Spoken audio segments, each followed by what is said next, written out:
সিলেট মহানগরীর জলাবদ্ধতা এবং যানজট নিরসনে অভিযান শুরু করেছে সিটি কর্পোরেশন। এরই মধ্যে খাল ও ছড়া উদ্ধার এবং ফুটপাত থেকে হকারদের উচ্ছেদ শুরু হয়েছে। নির্বাচনী প্রতিশ্রুতি অনুযায়ী নতুন মেয়র দায়িত্ব গ্রহণের পর এই অভিযান চলছে। সুটন সিংহের ক্যামেরায় শাকির হুসাইনের পাঠানো তথ্য নিয়ে ডেস্ক রিপোর্ট দেখুন।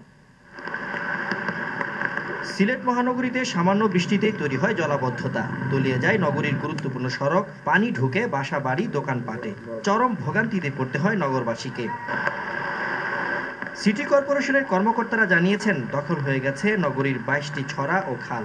তাই পানি নিষ্কাশন ব্যবস্থা না থাকায় অল্প বৃষ্টিতে জলাবদ্ধতার সৃষ্টি হচ্ছে। পরিকল্পিত নগরায়নের ফলে সিলেটবাসীকে যানজট মুক্ত করা হবে। ফুটপাতের দোকানপাট না থাকাই ভালো। নতুন মেয়র দায়িত্ব নেওয়ার 1 মাসের মধ্যে নির্বাচনী প্রতিশ্রুতি বাস্তবায়নে দখল হওয়া শিবগঞ্জ মীরাবাজারের গোয়ালি ছড়া উদ্ধারে অভিযান শুরু করেছেন। ফুটপাত মুক্ত হচ্ছে, রাস্তাঘাটের চলাফেরার সুবিধাতে রাস্তাঘাট থেকে অবৈধ স্থাপনা সরায় নেওয়া উচিত। যারা এখানে বসছে তারাও অনুভব করতেছে যে এখান থেকে আমাদের সরে যাওয়া উচিত। যানজটমুক্ত সুন্দর নগর গড়তে সিটি কর্পোরেশন কাজ করছে বলে জানালেন সিটি কর্পোরেশনের কর্মকর্তারা। অনেক অংশ অবৈধ দখলে আছে। আমরা এর আগেও একবার প্রচেষ্টা নিয়েছিলাম, কিছুটা সাকসেসফুল হয়েছি।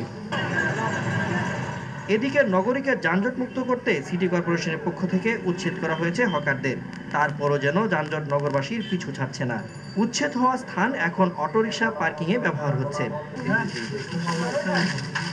নগরীর খাল, নালা ও ছড়া দখল করে যারা অবৈধ স্থাপনা নির্মাণ করছেন তা সরিয়ে নিতে সময় বেঁধে দিয়েছে সিটি কর্পোরেশন।